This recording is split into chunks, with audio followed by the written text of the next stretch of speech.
Hello, and welcome back to another episode of Minority Report's podcast and digital series. I am your host, Mona Shaikh. You guys, I have been doing so many live streams on a daily basis that it's been this stuff just like rolls off my tongue. So it's good that I'm in practice, but sometimes I confuse Mona's rants with Minority Reports. So Thursday and Fridays are now Minority Reports days, and the rest of the days are dedicated to Mona's rants. Hiya, James. Hi, Tim. Nice to see you guys. Welcome back.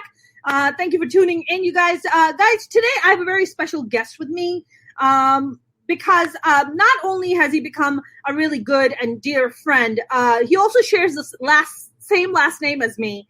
He's a fellow Pakistani/Indian, and he's a fantastic writer who has made it in Hollywood, you guys. He's made it in Hollywood.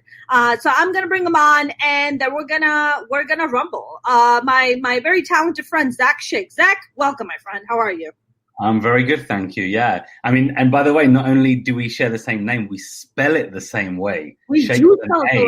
That's true, because a lot of people end up spelling it with an E in it, which is bizarre to me. I don't. I think they're just trying to be like the Arabs, like Sheikh.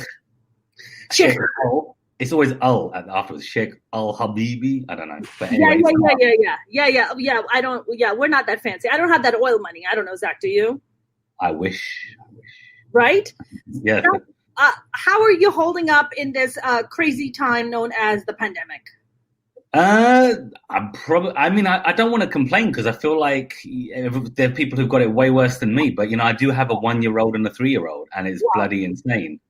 That's a lot. That is a lot. 1-year-old, 3-year-old. And so what do you do? Like, how do you kind of take breaks from this? Yeah. I mean, take breaks from what exactly? There are no breaks. Just like leave with the wife and then be like, I'll be back. You look forward to like bedtime a lot when they go to sleep. That's a major milestone in the day. Are you rubbing whiskey or brandy on their gums to put them to sleep? No. This is there's no whiskey or brandy in our house. There's no pork.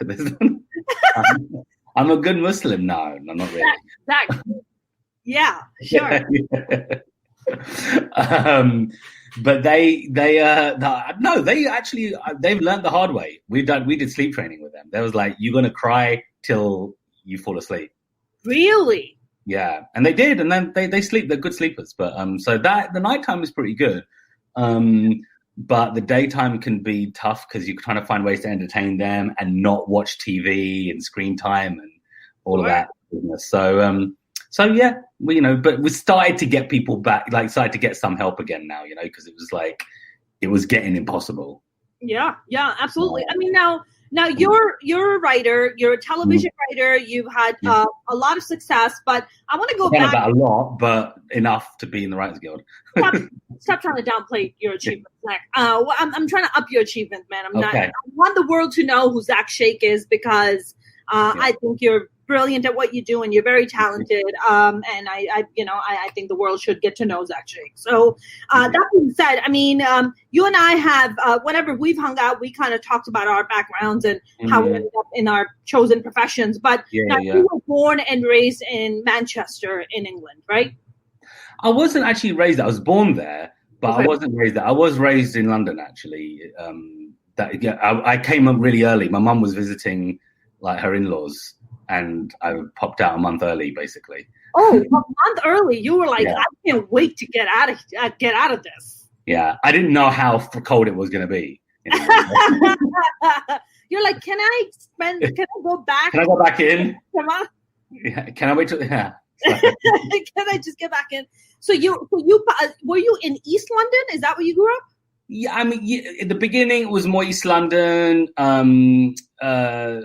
We lived in Leytonstone for a bit, Ilford. These are places that aren't going to be known to many people. But then we kind of moved. As you move out of the center of the city, you start to move into the suburbs and there's a place called Essex County. So on the borders of London, Essex, kind of like in New York when you move out of like Manhattan, people move into like Jersey and Long Island, all of that. So yeah, kind of equivalent to that. As my parents started to make enough money for us to like live in a nice house and all of that, I mean, London is very expensive. I've been to London and it is very expensive. I almost felt like it was more expensive than New York City. It's definitely more expensive than LA. Yeah, definitely. Yeah. I mean, New York is like double economy, right? You can spend tons of money there, like if you're in the wrong place. Yes. But there is also a cheap way of living there as well. So yeah, I mean, I remember going to London. I would say the best desi food I've had in a very long time was definitely in London, hands down. I mean, they say the best Indian food in the world is not in India anymore. That's correct. That's correct. It's in the national dish of the UK is chicken tikka masala. Is it chicken tikka masala? That's the official national dish. That's insanity. Well, I'm sorry, no offense, but nobody's fucking eating fish and chips. There wasn't a lot to beat. It wasn't like you've got to take over, Italian national cuisine or French. It was a pretty easy thing to beat for the Indians. Listen, they invaded the country. Now they're invading the food. It's just a natural progression, The brown pound. The brown pound, man. That's it. Money coming. That's it. They're just like, first they take over the country, then they steal the Kohinoor, which they never return, and now they're like, we're gonna take your food too. It's fine. So you grew up in kind of like East London-ish, and you worked at Goldman Sachs for a while, right? Or for a little bit. A little bit, yeah. It was a while would be a stretch. Long enough to know I didn't want to do it. It was like 2 days. You were like, I think I'm out. Like getting on the tube at 6 a.m. Exactly. I can't do that. You were like, this ain't it for me. This is not it. Did you? Yeah. Go ahead. Sorry. No, you tell me. Go. No. I wanted to actually ask you, and I don't think you and I have ever had this conversation. That look, we come from ethnic families. We are Pakistani / Desi kids, and for us, getting into entertainment, especially at the time that we were doing it, was not really an option because our parents didn't really see that as an actual profession. It doesn't really make money. Like, why would you do that? What was that for you? Like, did you know very early on that you were going to be a writer? And did you kind of go through that friction with your family? I mean, I met your parents. They're fantastic people. Yeah. But did you kind of go through that friction with them early on? The thing was, I think for me, is I didn't know I was going to do that because I think I had a friction in myself first. Your parents Desi parents instill so much of themselves in you, you don't need to talk to them about it. You already feel the conflict inside you. That's right. That's right. So I was already at odds with myself when I was 18, going, woman, I don't want to do this, but I do want to do this. And, and trying to understand how you can create a structured path doing this chaotic job and industry. So I think once I'd figured out that I wanted to do it, and I also let results dictate me a little bit. Honestly, it's like I tried things that didn't work, and then I tried things that did work, and then the thing that does work, you carry on doing that thing, and then you go to your parents and go, look, that thing worked, right? Yeah. And then they trial and error. Okay, I kind of can see something happening. I still don't believe you. Yeah. But there's something happening, and so then that's kind of, it was like gradual. They eventually saw that I could do it. I think, I don't even think they could believe it. So what was that first thing that you did and you were like, oh my God, I think there might be something here?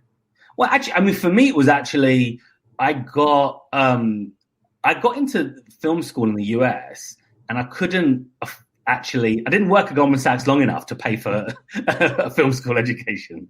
Sure. That was the same mistake I made. I was like, I quit too early. Yeah. So carried on working, built up enough cash, and then, but anyway, I didn't do that. That was my first basic schoolboy error. So then, but I'd gotten in, and I'd gotten into a really expensive film school in the US. I was like, I don't know how I'm going to afford this. And you can't get student loans when you're a foreign student. That's right. Right? Just only if you're a US domestic student can you do that. So I was in this, like, it was 6 weeks to go for the start of the semester. I was like, I really want to go. And I've really got enough. I sold my car, I sold a bunch of stuff. And I was like, I've got enough money to basically fly out, one-way ticket, which, by the way, you get a one-way ticket when you're a Muslim person with the name Sheikh. They're like, what the hell is this guy doing? Exactly. Oh, you're going to school? Oh, okay. Yeah. Exactly. You're one way back. Yeah. And so, did you not have the beard back then, Zach? At least I hope you shaved the beard off back then. You'd be like, yeah. Yeah, you know the crazy thing is, one-way ticket was actually more expensive than a return. I believe it, because I want you to come back. Yeah, like, we don't want you to do this. And so I had enough money for that, for basically probably live here for a few months, you know, and for the first semester, and then I was going to be done. But so then I remember I went with my friend Monica, who was unemployed at the time, and she came with me to there was this library in East London at Whitechapel, and they had these like really these two dusty books at the top of a stack called the Book of Grants, and you couldn't find this shit online anywhere, right? What was in these two books, and it was like different trusts and trustees that existed. And she helped me, and we took down 120 names. And I wrote to all 120 trusts and said, I need money to go to film school. Here's like, you know, sample of my work, my material, what got me into the program, blah, blah, blah, all of this stuff. And 119 of them wrote back and going, are you kidding? You've got to be stupid, right? Like we're here to support people who are doing something valuable to the world, not not going to film school, right? I wasn't like going to do cancer research in, you know, in America or anything. So, but one place did go right back. It was the David Lean Foundation. David Lean was the famous director of Lawrence of Arabia, Dr. Zhivago, like all these classic Oscar-winning films. Yeah. And he died unmarried and no kids or anything. And so a ton of money in a trust, right? And the trustees were like, actually, he really wanted to support writers and everyone, you know, I think they had people on the board that were in the industry, and then they looked at my material and they were like, this guy's talented, and so we're going to give him, you know, basically gave me like, I think something like for the 3 years it would have been, I don't know, 80 grand, 90 grand, something like that. Wow, that's a lot. To pay for everything of, you know, to be in America. Wow, that's incredible. Yeah. And I'm sure that was such a boost of confidence for you and for your parents to be like, oh my God, I think our son has something. Yeah, they definitely were proud. And of course, their thing was then they go to all their friends. They go, he's doing a master's in America. They're not telling them what I'm doing a master's in. He's gone to America to do a master's. He's gone to medical school. That's better than gone to medical school. I know. But it's just like, they didn't want to say film school, or like they didn't want to say. Don't want to really acknowledge that part, you know? Yeah. He's doing masters in what? He's doing masters. Here, have some. You know, the masters. He's doing the master's program, right? Masters. My parents could never say that because I dropped out of college super early. I went to a crappy community college, and I couldn't wait to get the fuck out of there, Zach. So, the thing is that was just my route to America. Of course, I did the program and I realized this is not even really that helpful. Right. But it was more that as when you're a foreigner, getting to America is really hard, right? Because you've got this whole other obstacle to get through. That's correct. And visas and all of that. And so to me, just getting into a program was the way to do it. Sure. And after that, you do that, make the most of what you can, but you know, you don't need that. Zach, I think Americans have American industry, Hollywood has a slight obsession, or if not a big obsession, with British actors, with British writers, people with a British accent. It's just like this thing, right? Although England once ruled over us and we kicked them out, we still have like this kind of longing to be like, oh my God, you have a British accent? Oh my God, it's so cool. Do you feel like that also kind of helped, the fact that you were British and Pakistani, and it was like this, this. I mean, it definitely helped me get a hotter wife than I would have back in England. Okay, that helps. That whatever. If you either getting laid or getting paid. So right, exactly. Down, so that's good. I don't know about in Hollywood, because being English is helpful on one level because they do love the British, but then if you're minority British, it's a whole different thing, right? Because they were like, when I first got here, they were like, there's brown people in England. Like the perception of the UK and what they loved the UK for was a super white kind of perception. It was Hugh Grant for Four Weddings and a Funeral and Notting Hill and British TV wasn't that big here at that point. There was no Fleabag or there was no I May Destroy You. That's right. That's right. Yeah. Absolutely. I feel like whenever there's this British aspect to being South Asian, like they just you just kind of immediately go to the front of the line. There's like this immediate like love, and there's this immediate yes, please come on in. You're brown who speaks with a British accent. Please come on in. I've been thinking about putting on a fake British accent because fuck it, like that is that what pays the bills. Then, but you know, there's the story that goes the other way around, right? There's the famous Idris Elba story, which is when he auditioned for The Wire. He did the whole audition in an American accent. They didn't know he was British. Oh wow, I did not know that. Because they wouldn't have. They wanted such level of authenticity for The Wire, as you can imagine. Sure. Right? That Baltimore. Baltimore. I mean, there were that was as real as you get, right, for a scripted show, and so he had to convince them that he was like Stringer Bell. He was that guy, and so he didn't want them to know he's Shakespearean trained from London. Right? Amazing. You know, one thing I have to confess, though, Zach, it's like whenever I come across British trained actors, their training is just on a level that American actors kind of don't have. You know, not to say that we don't have good actors. We do. We have some great actors. I'm not saying that. But whenever I come across British actors, their training is just on some next level. I don't know. Do you feel that way?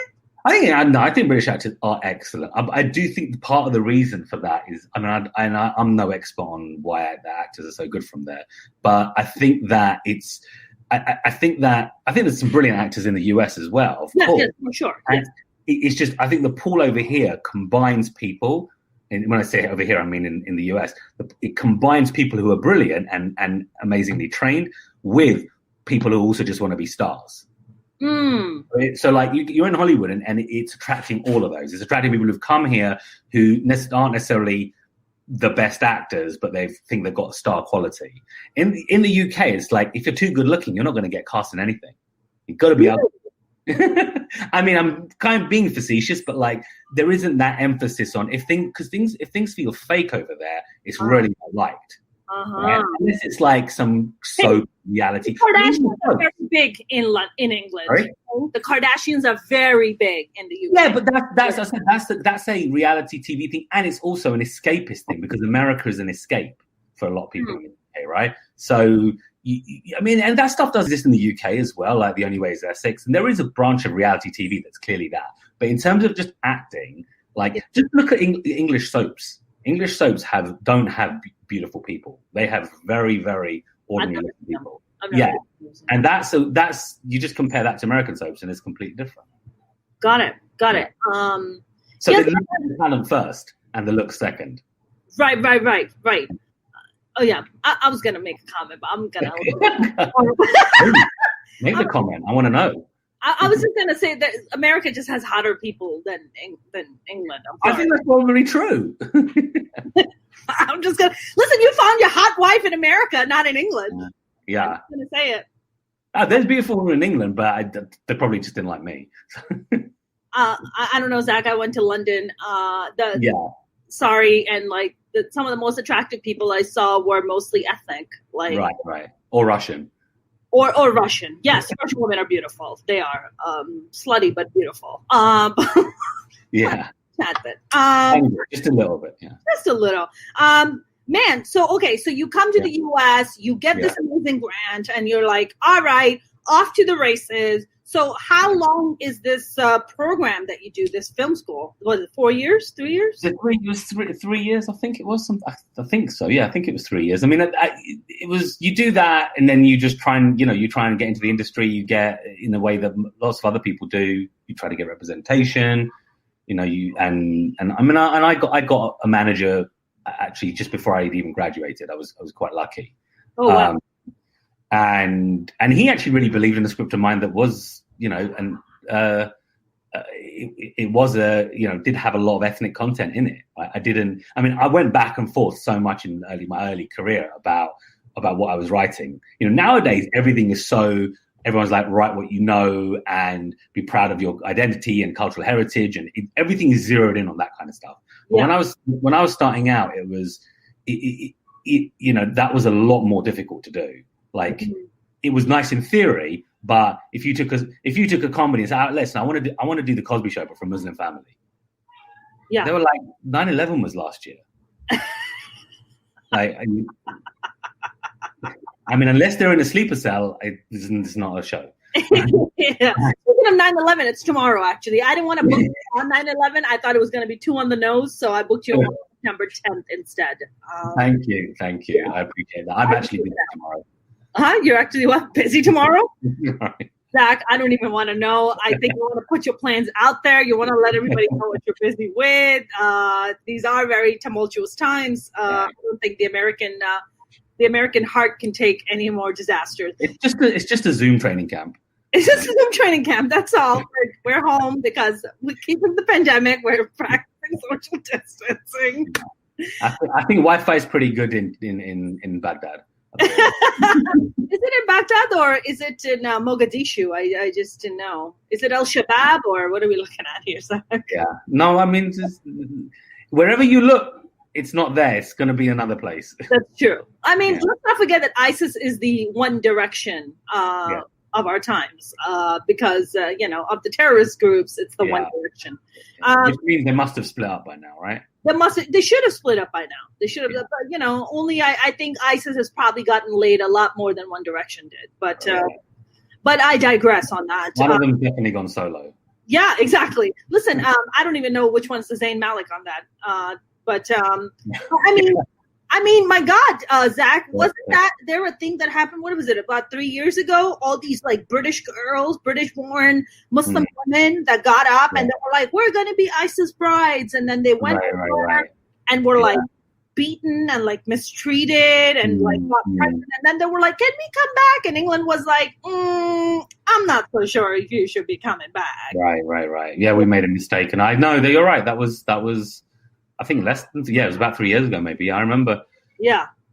That was like a pretty big deal. Speaking of, Zach, I watched this video when Brexit was happening, which really fascinated me. And they were interviewing this one brown girl. I don't know, she was Indian, Pakistani. I don't know, she was just brown.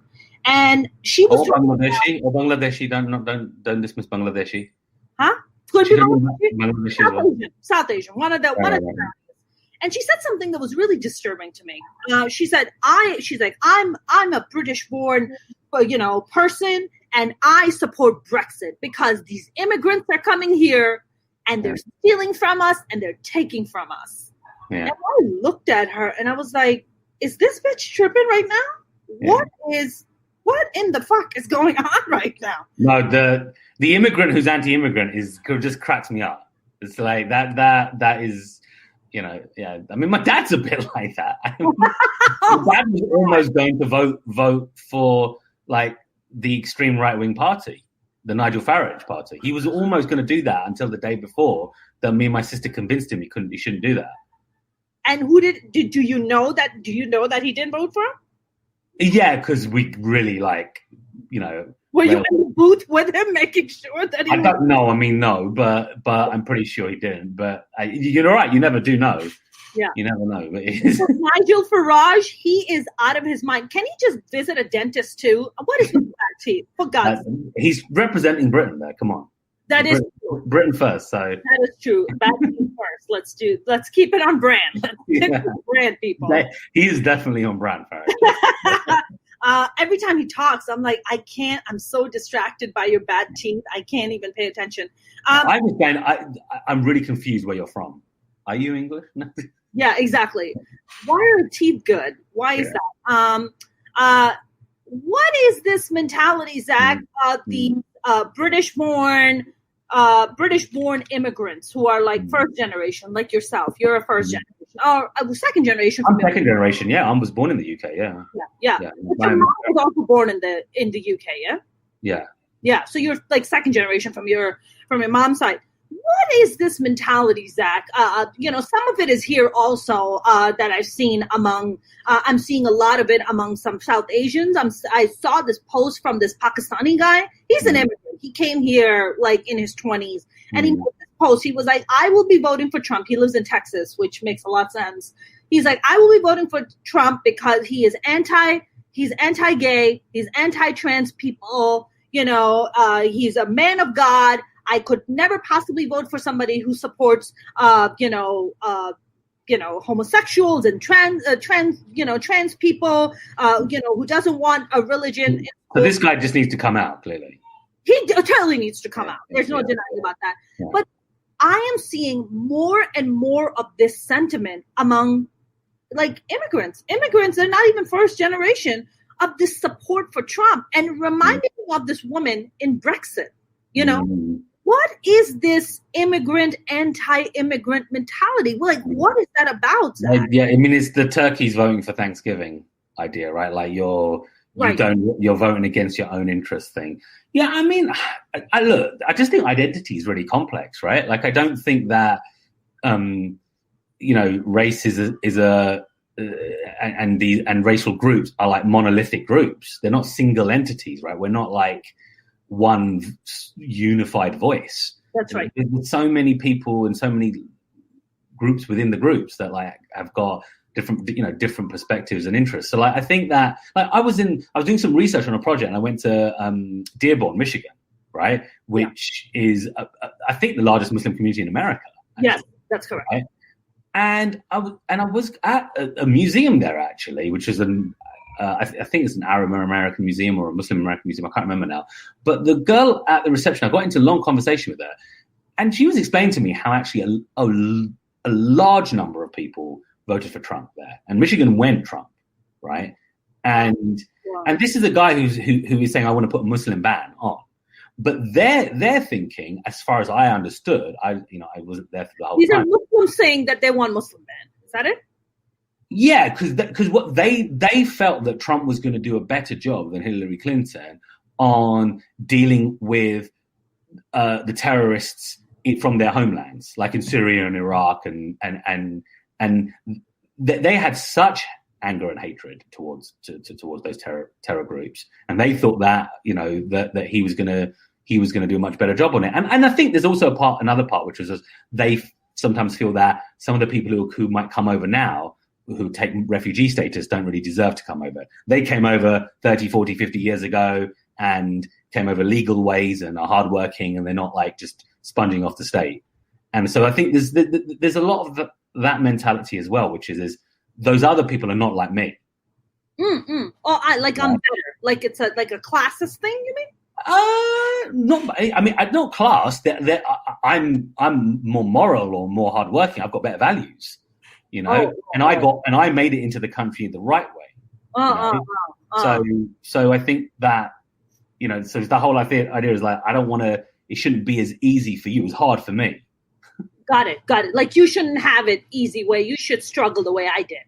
Yeah. You should deserve to come across, not just come on some like, claim of refugee. So I think there's a part of that, going on as well. Because I mean, in the UK, people were coming over from various countries in Europe, right?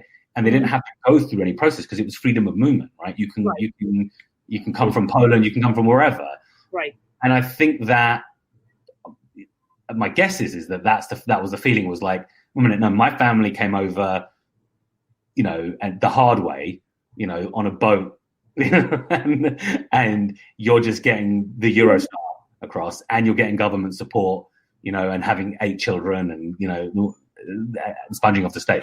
So I'm not saying any of this is right. I'm just saying, just to understand that perspective, I think the sense of other people are taking a piece of my pie. Right. And the pie is limited. It doesn't go on forever. There's only a certain number of slices. Sure. I feel like, I don't know, maybe I feel like coming to the U.S. is a bigger, daunting process than going to maybe the UK. I don't know. Maybe I'm wrong. Sure.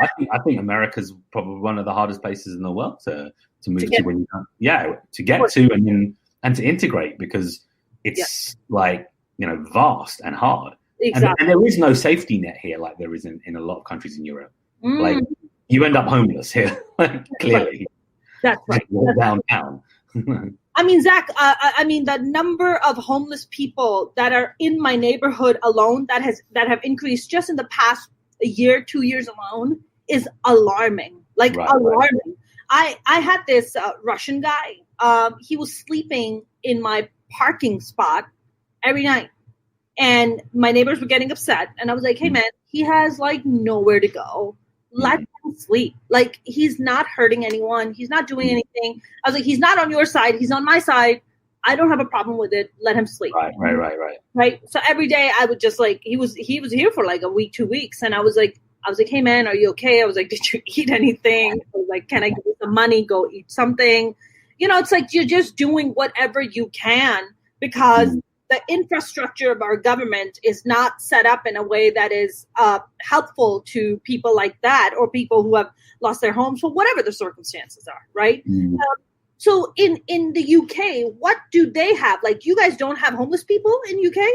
Homeless, of course. There are homeless people. The problem is nowhere near as bad as over here because there is more of a safety net. There's the welfare state. Listen, the first easiest example, I don't even have to list anything else. There's a free health service.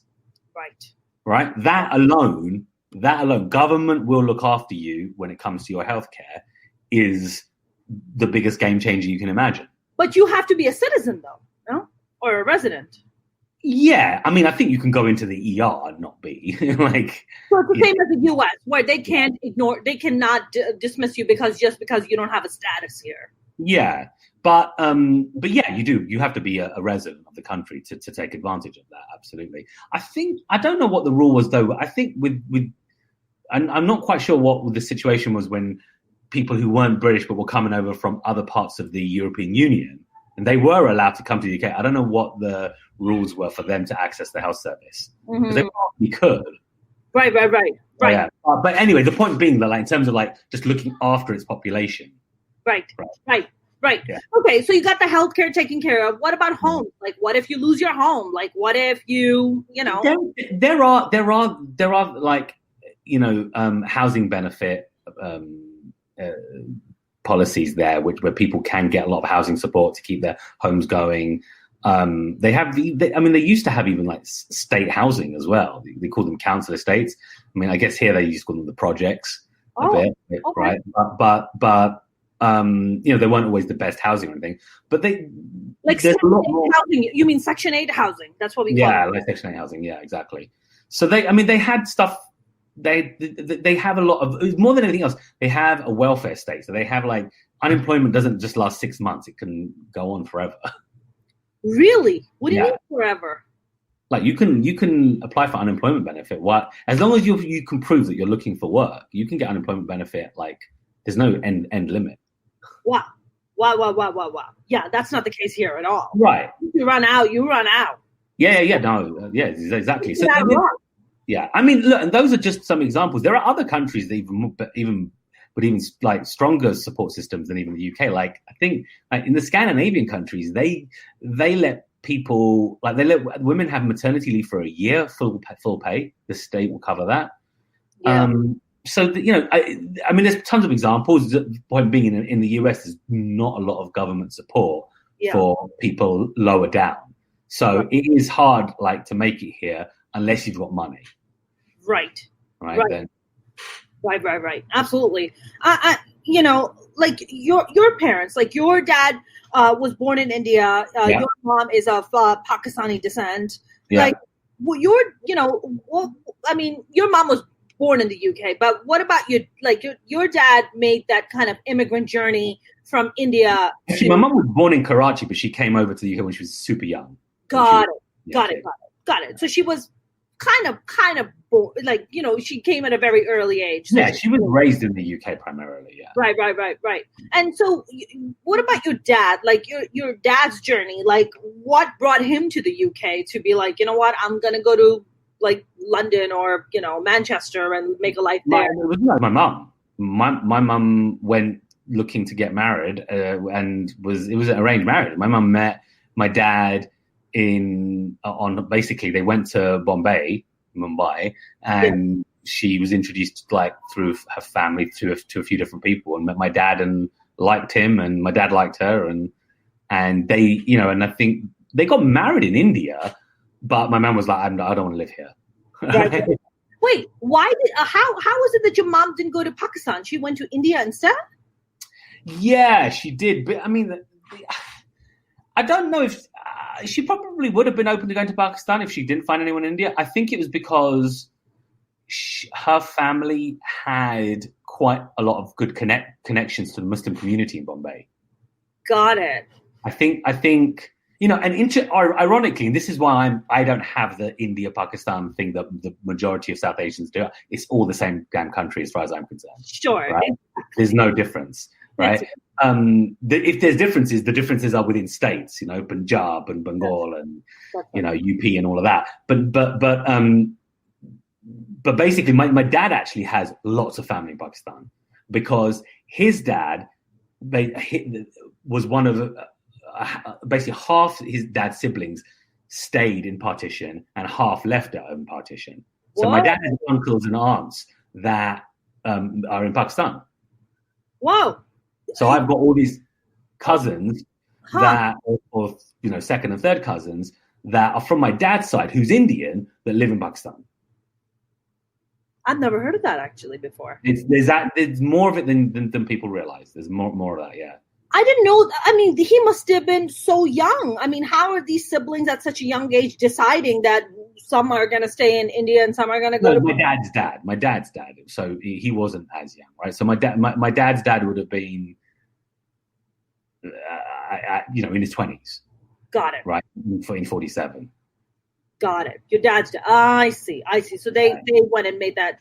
So then your mom goes husband shopping in Mumbai, and then marries your dad, brings them over. Like, did they ever talk to you about what their kind of adjustment process was? I mean, that must have been a big adjustment process for your dad, I would think. Oh yeah, it was. Yeah, I mean, he kind of speaks about it on and off throughout. He used to, not like adjustment, more like you just figure it out by the way he talks about English people.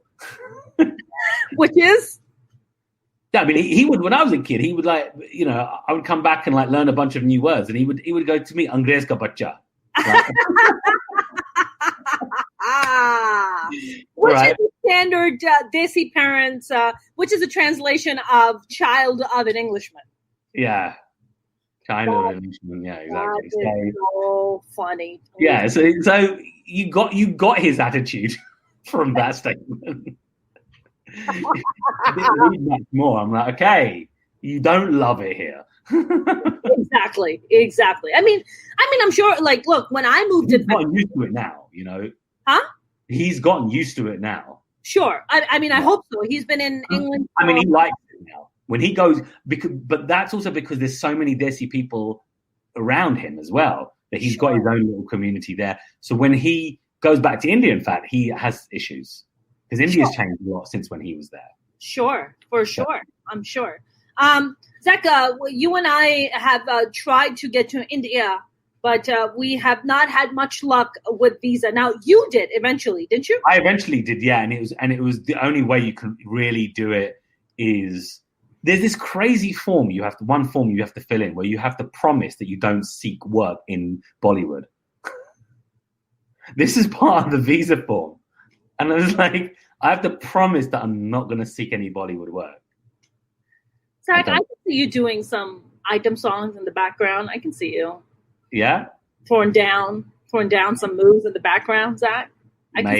Maybe that's my secret desire is to be in a Bollywood at the very back. All the way in the back where the camera doesn't even see you, like all the way in the back.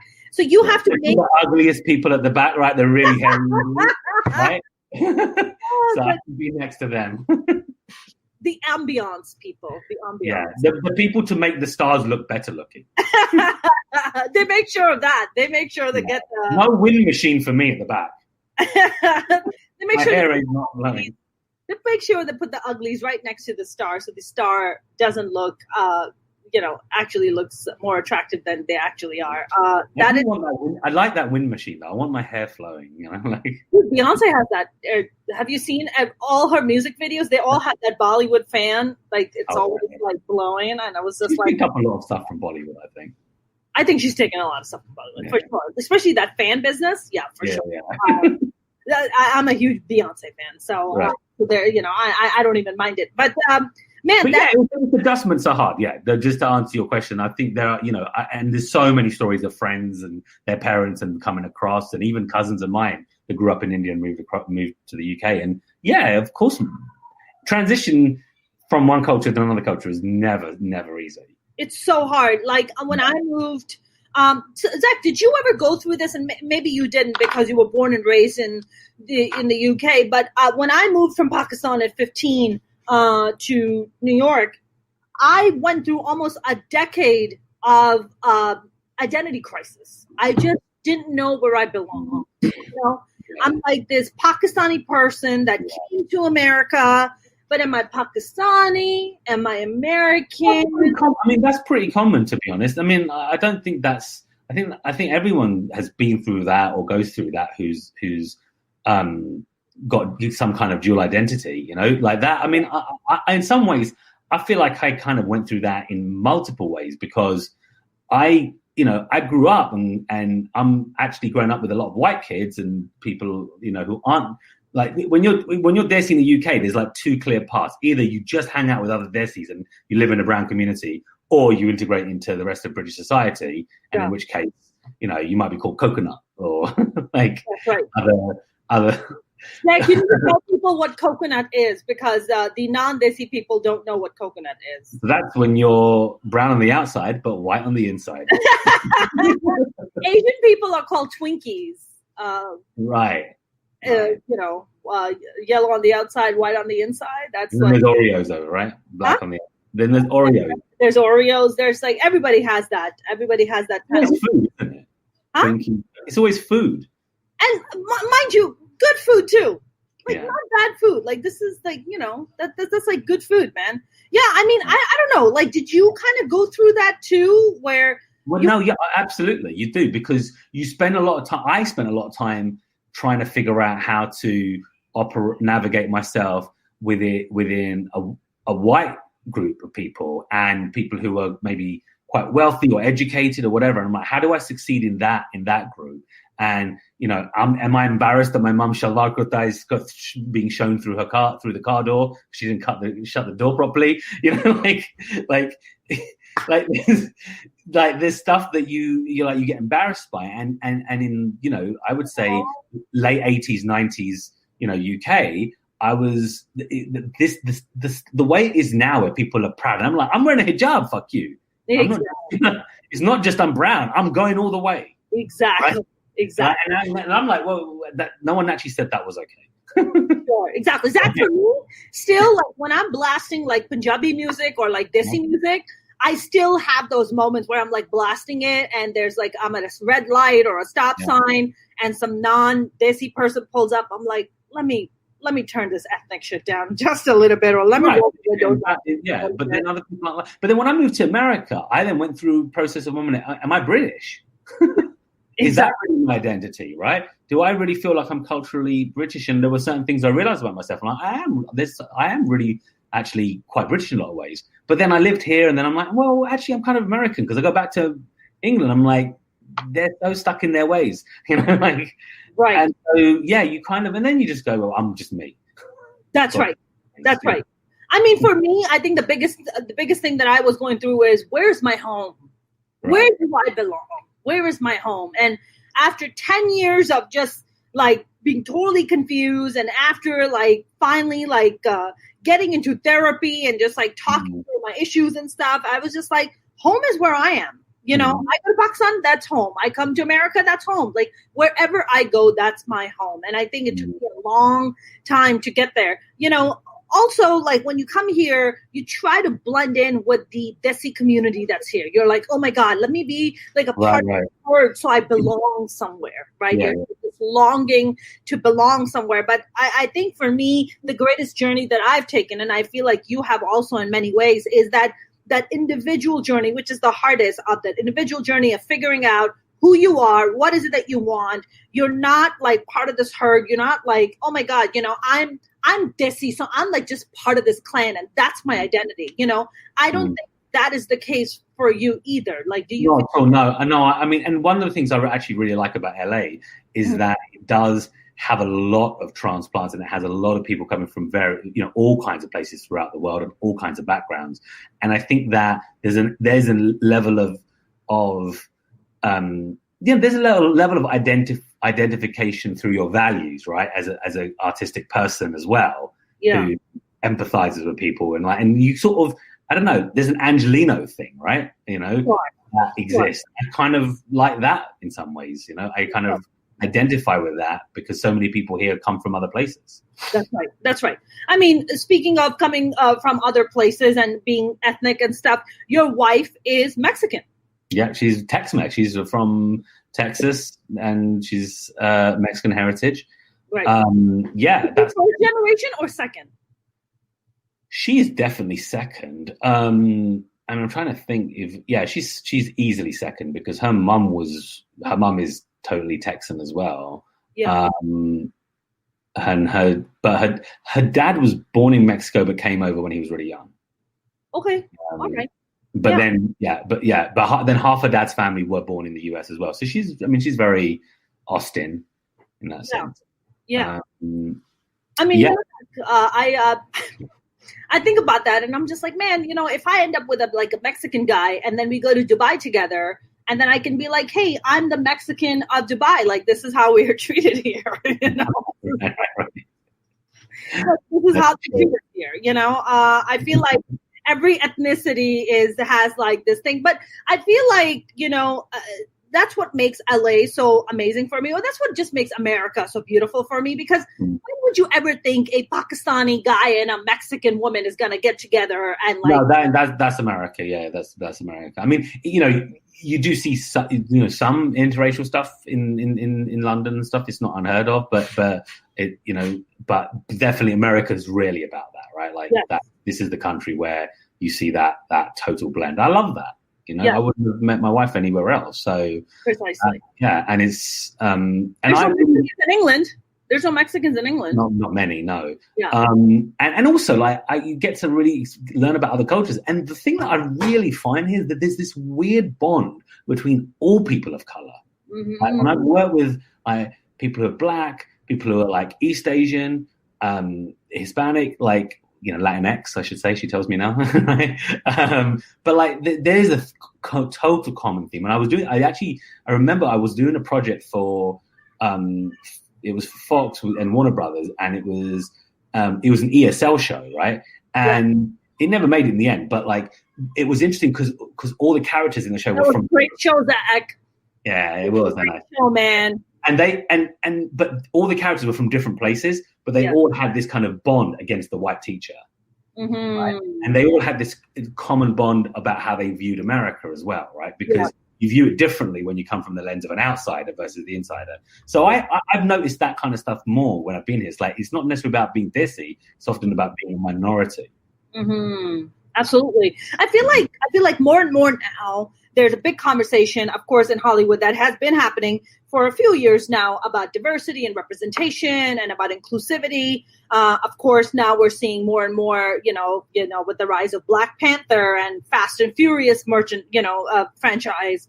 You see, like, for the longest time, studios have made the arguments that, minority led or minority, filled projects don't make money, but Fast and Furious has proved that wrong. Black Panther has definitely proved that wrong, and more shows are coming up now. As a writer, when you were coming up and when you were writing the projects, you were about telling those nuanced ethnic stories and those nuanced kind of minority stories. How much of that has changed for you, where you were writing those stories and before nobody was really appreciating or asking for it, but now you're writing them and all of a sudden everybody's like, oh my God, this is exactly what we're looking for? Yeah, I mean, it's insane. I mean, only this week I've been approached by 3 different people to develop projects. And they're all actors who are, 2 or 3 of the biggest Indian actors in the US, right? Like, and I'm like, oh wow, like because what's happened is they may have had stories before, but they would go to a white showrunner. It'd be like they bring the ethnic story, right? And then the white showrunner goes and develops it. But now the studios and networks are so conscious about diversity and are really, really making such strong effort about it that they're going, hold on a second. Yeah, okay, that actor might have this awesome story and they might be really well known, but we need to pair them up with, a person of color who's going to write that story as well. The whole team has to be that, right? To make it really work. And that's awesome, right? That's a really great development. So I'm enjoying the fact that we're at that place. I wish we weren't in COVID and we could be working at full speed and doing tons of progress. But it's definitely a progress. What I've found fascinating and challenging is actually that I think that the stories that people are telling now, who are people of color, are less about figuring themselves out in a white world, right? Mm-hmm. Which is what I had started doing, right? And I always thought, it was just naturally what I was drawn to. But there's so much confidence now in minority writers that you see a show like Rami. Rami's like, I'm not trying to be white. I'm just trying to be Muslim. That's right. Right. And it's like the world has to change for him almost, rather than he has to change for the world. Right. And that's a real evolution in the types of stories that we're telling. Mm-hmm. Right. Yeah. You know what I mean? It's like, you come to me now. There's a scene in Rami. I don't know if you've seen it, right? There's a scene where in the second I've seen both seasons, yeah. I've seen them. I've watched them. Right. Yeah. So the scene, the episode where he meets Mashallah Ali, for the first time, right? Yeah. And he's decided he's going to pray in there. And the last shot of that whole episode is the index finger going up when when in the middle of prayer, which is only a thing that Muslims know, that when you pray and you say the Prophet's name, like that is a Muslim only thing. There's no exec telling him, oh, no one's going to get that outside of Muslims. Can you make that? Can you translate that for people? Or have someone no, screw it. That's right. I haven't seen that before, That's right. Happening. So we haven't seen first cousins sleeping together either, and Rami really brought that to the forefront. So I was like, oh my God. Sure. Yeah, I mean, I'm sure there's been some kind of Mormon stuff about that, but anyway. I haven't seen any Mormon show, but I was like, wow, cousin fucking. Okay, that's where we're at. All right, that's cousin fucking. Okay, first cousin too. Like, not even second. I know. I was kind of disturbed by that, but anyway. I was like, oh my God. Okay, first cousin. Okay, all right. This is great. Rami shows. Look, Rami's been. I just did a show with Rami last year. We did a stand-up show together. Rami's been on Minority Reports. He's great. I podcast with Rami. Rami's great. Rami's fantastic. And I just think the confidence that him and his team have had in doing the show that they want to do. Yeah. Is I'm not saying that's the only way to do it, because there's still a huge room in the market to do the show that's about people of color for all of America as well, for a white audience. So we still haven't seen the Muslim Cosby Show. I was pitching that 15 years ago. It still needs to be done. Minus the Quaaludes, though. Minus the Quaaludes and the him being a gynecologist with an office in his basement. So minus that part. Maybe I shouldn't be calling it Cosby Show, right? Skip the They did House on the Prairie. Didn't they do like a Canadian version of that, a Muslim version? I'm just talking about look, Blackish has done it, right? Now, and Fresh Off the Boat kind of did it, for Insecure. Yeah. Right? Insecure. Yeah. I mean, Insecure is, I think, something. I don't think it's I think it's brilliant. But it's an HBO show. I'm still talking about that show that reaches middle America that has. I see what you're saying. That's what I'm saying. So that yes, you and I might not watch as much CBS, right? But there is a large audience that does, and being able to get stories of people of color on those networks, and they've done it in a lot of dramas. SWAT is an action show with a ton of black cast, and black showrunner. So I'm just saying, for South Asian community, that still hasn't been done, like the family sitcom. Mm-hmm. Yes, of course. yet that can still appeal to like a white audience. That's right. That's right. I feel like, that we've evolved, basically, is what I'm saying. Is that like that, but we're telling so many different kinds of stories now, and that networks are open to it. That's what I think is good.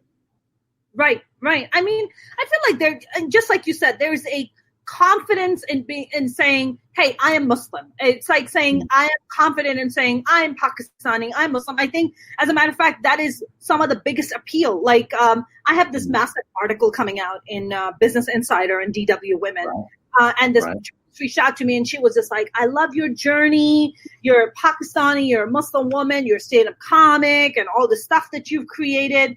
And it's like, even 5 years ago, 10 years ago, forget about it. Nobody really gave a shit. Even 5 years ago, that is not something somebody was really fascinated by or interested in learning about. Right. And now it's just like, oh my God, that is part of now that has become such a big part of the conversation and big part of the Americana that people want to know. I feel like, middle America is, I don't think, still ready for a Muslim family show. Am I safe to say that? I don't think they're ready yet. Ooh, Zach. Uh-oh. Zach got stuck. Zach, can you hear me?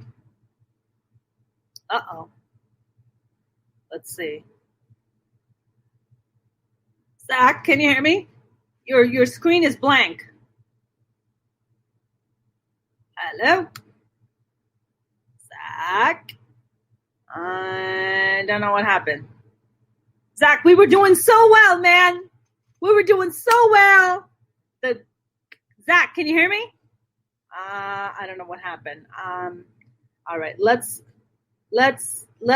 kick Zach out and let's just wait for him. I hope you guys enjoyed this conversation. If you guys haven't subscribed to my channel yet, the YouTube channel, please do. It would mean the world to me. I have. Oh, there you are. Okay, there you are, Zach. You got stuck there for a second. Ooh. Yeah, all of a sudden it's getting choppy. I don't know why. Yeah, there you are. Sorry, we got a little choppy. Can you hear me? I can hear you. Yeah, I can hear you. I can see you. Yeah. I don't know why I keep getting. You were saying that you don't think that like they're ready for Middle America's not ready for a Muslim family show. Yeah, I mean, I don't know. I don't know. I just know that like that conversation you can have it now. Like you can have that discussion with a network exec or a studio exec, and you couldn't even 5 years ago. Right. You can have a conversation and be like, hey, would you? So without giving out names, there was a Muslim female writer. She had a Muslim show that she has developed, and she approached the networks, and they said, sorry, we already have Rami, so we're like not interested. So there's this thing going on where there's only one of. We can only do one of. Yeah, I mean, yeah, I guess. I mean, I think that I don't know. I don't think that's the case anymore, though. I do think that's the feedback she got. We already had this. We don't. Yeah. We don't. We don't. And was that in the last 6 months? That was in the last year. 1 year ago. Yeah, I do think even just in the last 6 months, things have changed. I honestly, like, I mean, like CBS have like initiatives now where they have to have a percentage of their content that's diverse. That only came about a few months ago, like in June. Like that is, I don't know. I think even like BLM and social, justice movements, I think that is even having an impact on culture and zeitgeist, right now. So I that might have been even the case a year ago, but I think we're entering different times now where people are they're open, and the main reason is more than anything else is to your first point, is the economics. It's not just about being culturally woke. It's the fact that there is an audience there. Yeah, I don't know what the Netflix data is because they never released it, but I'm sure like the Lovebirds was a big hit for them. Was it a big hit? I don't even know. I'm saying I presume it was, right? Did you watch it? Yeah, I did. How was it? You didn't see it? No. No, you don't like Issa Rae or Kamal Nanjiani? It didn't appeal to me. Yeah, and that's fine, right? But I think that it's not that I won't watch it. I'll watch it, but it didn't kind of appeal to me. I didn't really, you know what it is. Here's what happens for me, Zach. When I love seeing diverse stories, right? White, black, Asian, it doesn't matter. A good story is a good story. I don't give a shit what background you attach to it. I feel sometimes when networks do that, they kind of push this thing. It's like, see, we have a brown person and a black person. Don't you want to watch this? And it's like, but tell me the story. Like, what is the story? Right. Wait, and it really wasn't about the story. It was just about having those two with each other and how talented they are and their back and forth. Yeah, that's what was fun. I mean, it could have been them two on a stage, but it just happened to be in the confines of a kind of a kind of romance action film almost. Like it was fun, but it was I guess back in the day, a romantic comedy would never have had those kind of two leads. Hell no. Interracial couple and both are not white. So, so I don't know. That's just another example of like, that's a genre that was quite hard to penetrate for people of color, but actually, hold on a second, Crazy Rich Asians, very successful. I think that Lovebirds was probably a hit for Netflix. I don't have the evidence for that, but I'm guessing. And and there'll be others, right? And I'm sure there are others I'm not even remembering. Sure. Yeah. Zach, one of the things that I experience as a South Asian female comic and actor and producer is that one of the things I experience is there seems to be this sentiment that the male minority men, especially when it comes to Middle Eastern, especially when it comes to South Asian and Muslim, I feel like the males are given more priority over the females when it comes in writing, when it comes in producing, when it comes in acting. It's almost like, let's put the males first and the females will think about it, but the males first. Let's put the males first. I don't know. I mean, maybe that's something in acting. I don't know, but I mean, I hear a lot of emphasis on females. A lot. Now that's happening slowly. Yes, that's shit. I mean, like massive. My agent told me the other day that she keeps getting calls for upper level female black writers, and she's like, "Do you realize there's only about 10 of them in Hollywood?" Right? There's not like upper level being co-EP or EP, right? Sure.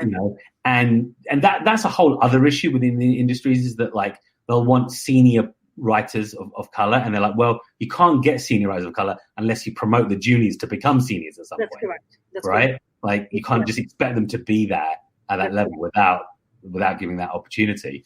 But that request, that desire is obviously permeating, right? Like it's so I think right now if you're again a female person of color, there's I never want to go it's great. I don't know if it's great, but it's definitely never been as good as it is now.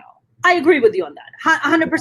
I agree with you on that. I mean, I see people's reactions. I'm seeing how much interest is generated in what I'm doing. And, I started Minority Reports before, this conversation of diversity and representation was even happening, right? I was kind of ahead of the curve when I started this. I mean, you've been to the shows. I remember the first show. Yeah. Yeah. You remember the first show. I mean, I was like ahead of the curve. So for me, it's very fascinating. Like now I'm taking my show out and, people are, I'm doing everything that pretty much that they're asking for, but it's very interesting that, there's all this conversation. Oh my God, this is like what we want. And then you go and present it to them. And then there's kind of crickets for a while. So you're just like, wait, but this is what you were looking for. So I'm not sure what is going on, but I agree with you on that. Now more than ever before, time has never been better for somebody like myself. Like hands down, there's no even argument about that. But I, going back to like having the Muslim story or the Muslim family conversation. So I'm sorry. So you agree with me, like Middle Americas and the South is not really ready to. No, I don't really agree with you. No, I don't, because I I think that the whole point of storytelling is to sometimes forget about your own opinion. It's, like, I'll give you an example, right? Like, I mean, in 2008, I think it was 2008. Yeah, 2008, California voted against Proposition 8, right, against gay marriage. Yes. Right, and then that fall, that late, sometime I think it was the end of that year, Modern Family started. And in 4 years, in 2012, California changed, right? And I'm not saying it changed because of Modern Family, but I'm telling you, I'm sure it had an influence in the, in Bakersfield and the perception of how gay people were perceived. Yeah, and that gay marriage might be okay. Right. Because there's a married gay couple in the show, basically, right, who adopt a kid, right? That's and what I'm saying is that I think that primarily audiences are tuning in for Modern Family, not because there's a gay couple. They're tuning in because they want to laugh. That's right. Because it's a good show.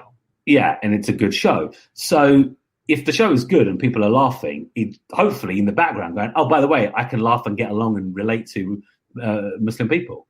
But I think if you're wearing Muslim on your sleeve, then it's harder, right? Because you're suddenly saying, look how different I am. Mm-hmm. But those shows are better done the way Rami does it, right? Which is Hulu, and it's not trying to appeal to Middle America. Yes. Right. Yes. So, right. But I believe that you can appeal. Like you believe there could be a Muslim show, like Fresh Off the Boat version on CBS or ABC or NBC. Yeah. Absolutely, and I think you just got to make it funny and good, and have really good characters that people relate to. Like that's what it's about. It's not about characters who are who care so much about how different they are. It's just about characters who have the same problems as everyone else, because we do. I don't have any money. My neighbor's pissing me off. My wife's in touch with an ex on Instagram. Whatever it. Not my wife, but I was like, "What's going on here, Zach? Do we need to have a conversation? What's happening here?" Oh no, Zach! You're... And then suddenly you forget that I'm brown. Yeah. Like you're not beating it over the head. Oh, I'm Muslim, and which gets super irritating. Even as a Muslim person, you're like, okay, that's enough. We fucking get it. Okay, we get it. Yeah. Tell me something more. 100%. I 100% agree with you on that. So are you now working on projects that are like what? So these famous Indian people have approached you, and now they're just like, write about my story of how amazing I am. Like, what is the story? No. They've got interesting stories or books or personal stories, whatever that maybe shows it. I mean, they're just conversations right now. I've got. The thing that I've got that's closest is back in the UK, actually. It's a project with Sky TV in the UK. And Will Arnett over here is producing it. He's one of the producers. And that's about a Muslim guy who kind of something that happened to me, but he lives in the US, goes back to the UK for like a wedding, and then he can't come back to America. He gets detained because they mistake him for someone on the terrorist watch list. Okay. And he gets detained at the airport, and they're like, "No, you're that guy who did that other thing. We're not letting you come back to America. In fact, you're under surveillance now." Oh my God. Okay. So he gets stuck in the UK while he's got a girlfriend. He's got a whole life here, and then actually it's about can he get back to America? Is he going to start to identify more with being Muslim and his culture back in the UK? His dad's going to start making him go to mosque. He doesn't want to do that shit. So it's called Detained, but that show is definitely towards its later stages. Like that was announced, and that may go, if COVID allows, into production in January, February. I don't know. That's what they're saying. But who's the lead actor on it? Did they cast that already, or? Well, I can't reveal that now. Oh, is it not on IMDb yet, or? No, it's not. No, we haven't closed the deal yet with him. But he's a well-known Muslim comedian in the UK, and he has his own show right now there. That's the closest thing. And then there's other stuff over here. That's that's in development. Either I've sold it or I'm about to pitch it. It's hard right now. COVID, not a lot of people buying stuff. Sure. Sure. I mean, I was talking to one of the agents, and they told me that Netflix has a bunch of shows that are, that they're looking to shoot, or something like last year was 200, this year was like 400 that they're trying to. But now with this whole COVID business, until there's a vaccine comes out, which actually works and doesn't give you an extra neck coming out of your throat, until that happens, like productions are pretty much shot, right? I mean, Christian Bale just got COVID while shooting, right? Yeah, I mean, I think I've read about different people. I read Robert Pattinson. Robert Pattinson, yeah. The other Batman, yeah. The other Batman, sorry. Yeah. You're just mixing your Batmans. It's okay. Oh, it gets confusing with these white guys. I can't. Yeah. I know they all look the same, yeah. They all look the same. I don't know. They don't look good. To me, they don't look the same at all. Robert Pattinson can definitely use a sandwich, but he definitely can use a couple of sandwiches. Maybe, anyway. French fries, maybe. I don't know. He's too skinny for me. I like my dudes with some meat on their bones. Ice cream is the easiest way to gain weight. Ice cream is the best, man. Persian ice cream is like the best. Persian ice cream is good, yeah. Yeah, Persian ice cream is really good. So I hear your children screaming in the background. I hear one of the babies cry. Did I just hear that, or am I? No, I think he's laughing. Is he laughing? Okay, that's great. So I don't know whether it's laughing or crying. It often goes from one to the other within 10 seconds. I believe it. I totally believe it. So now you're a papa. We're gonna start wrapping up. So you're a dad, and how are you balancing? Like, for a writer, you're isolated. I mean, you're isolated for hours, even days. Yeah. How does that work with the pandemic, 2 kids? I mean, it's been challenging because it's like you can't just get your work done in an hour and then go and deal with the kids for an hour and just keep swapping back and forth. No, it's tough. I mean, my wife's been great and she's been super supportive, and we've worked through creating schedules. You have to be just so organized and go like, this is the time when you're going to do that, and like, and it's just about communicating and planning, which are 2 things that I normally hate to do.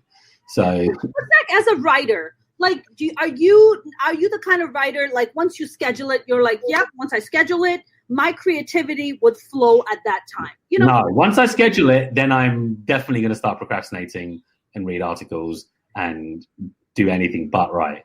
Right. Yeah. Right. Which is pretty much the creative process. But then when I know that I have to stop in 2 hours, like, so I negotiate and go, okay, listen, I can't do what you expect me in an hour, but I need 3 hours, right?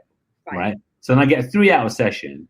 2 hours goes by. I've done jack shit. It's been terrible. I've written a sentence. And I'm like, okay, now I'm into my last hour, and now it's 45 minutes. Time is crunching. I have an hour.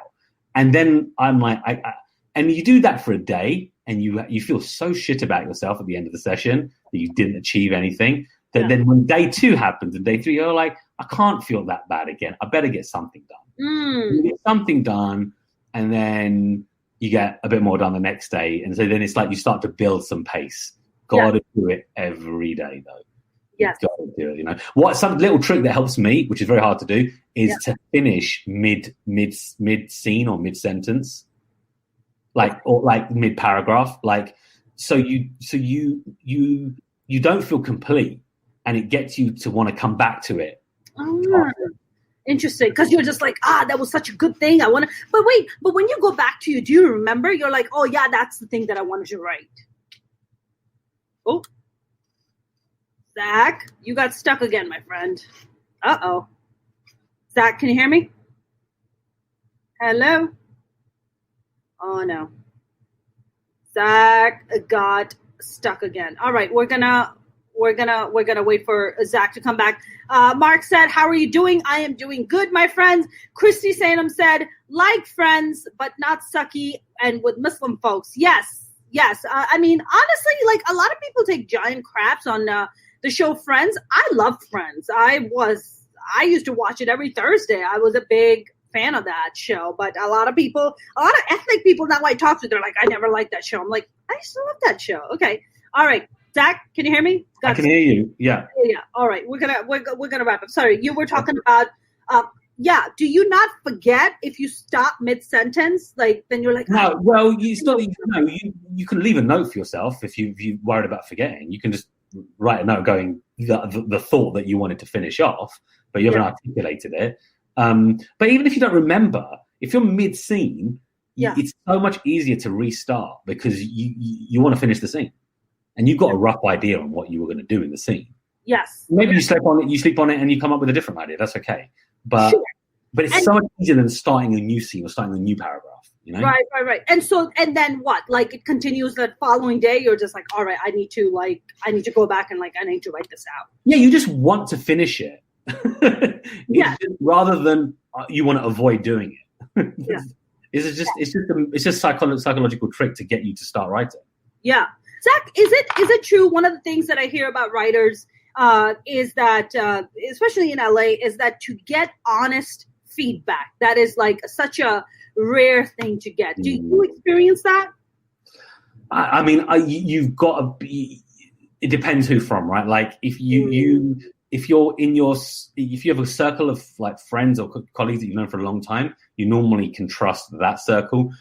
Once your script goes out wider to the industry, you're not going to. It's hard to get honest feedback at that point. But once you're in development, people are paying money to you. You have to. It's in their interest to give you honest feedback because the project's not going to improve.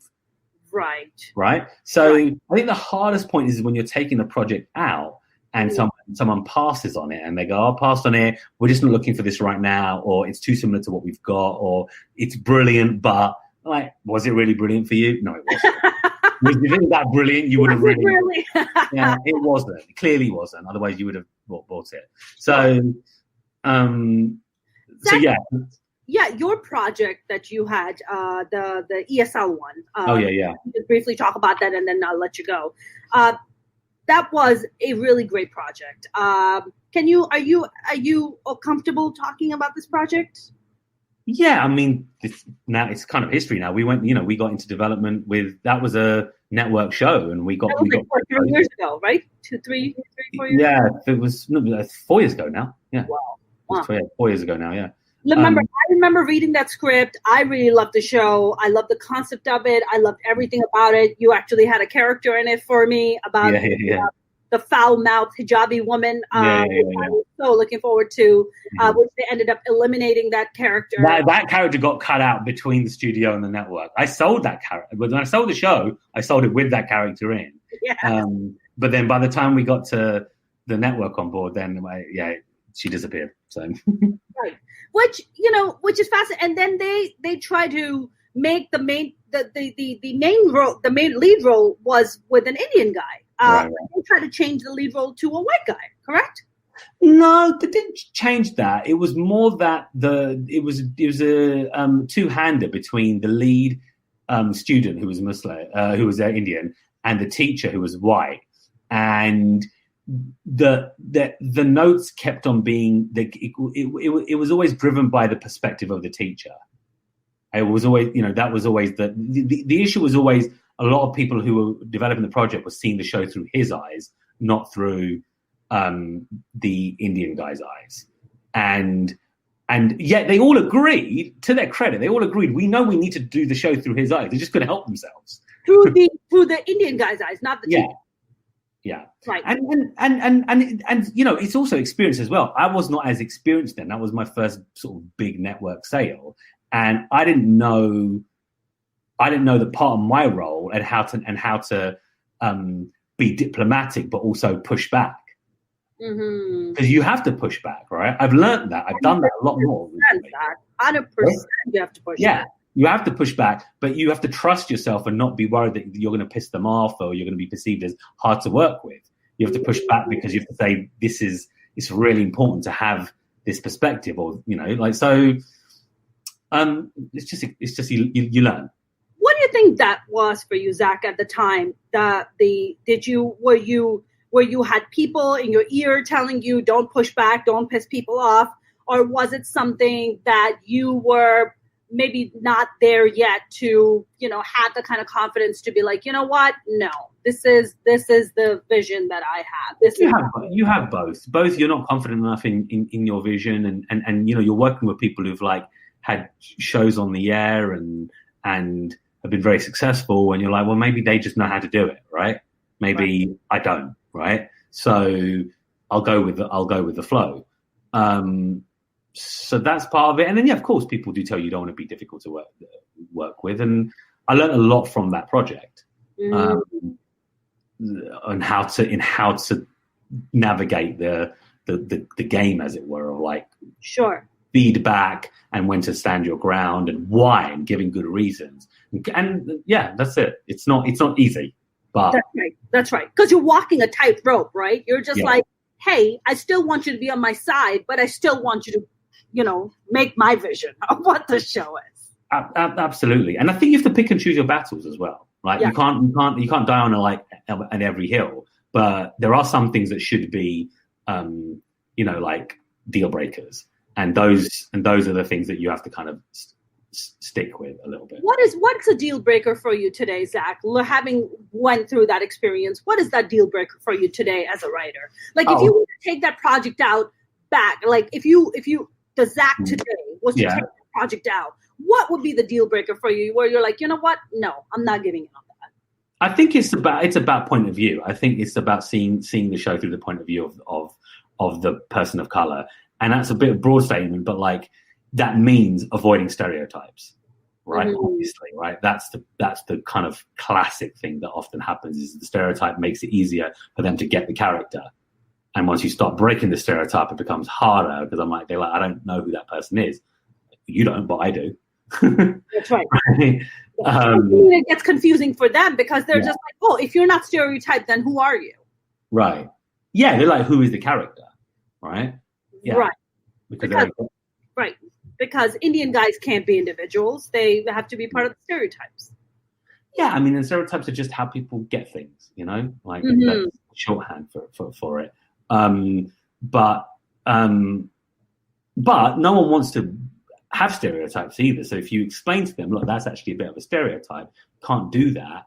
Like, if you're doing a show about a guy who's been mistaken as a terrorist, you don't really want to start the show on the audience thinking that he might be a terrorist. Yeah. No, he's supposed to be the everyday guy, relatable.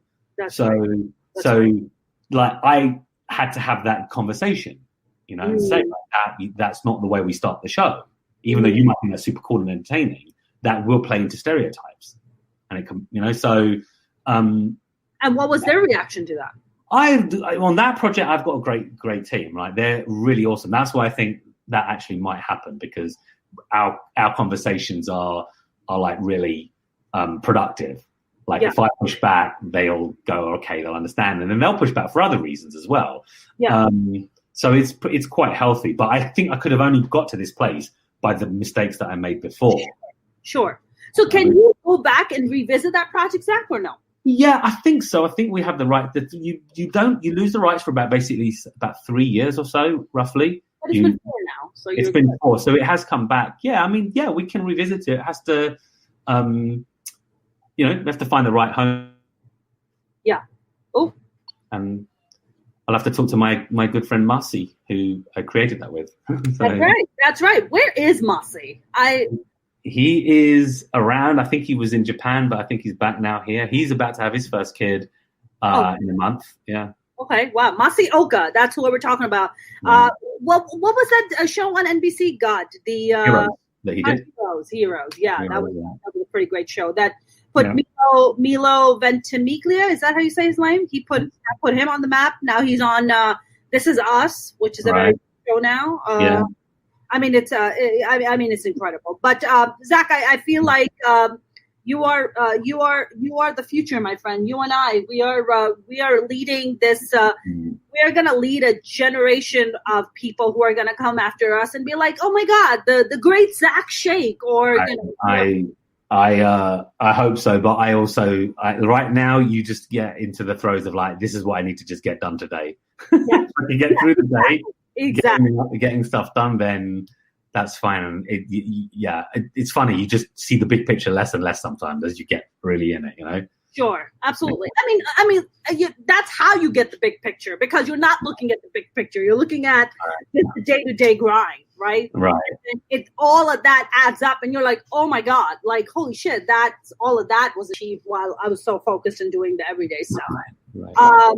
So Zak, what projects are you? I don't know. Is there something that you're writing or of your own that you're developing, or what's going on? Yeah, I have. There's one project I'm super excited by, which I can't really speak much about it because we're about to go out and pitch it.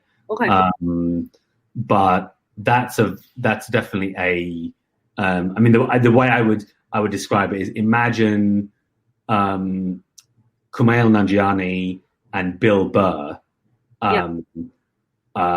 which is they're pretty different, yeah. Yeah, imagine them basically coming together because they've married into the same family, which is a Latin family, Hispanic family. They're both brother-in-laws, basically.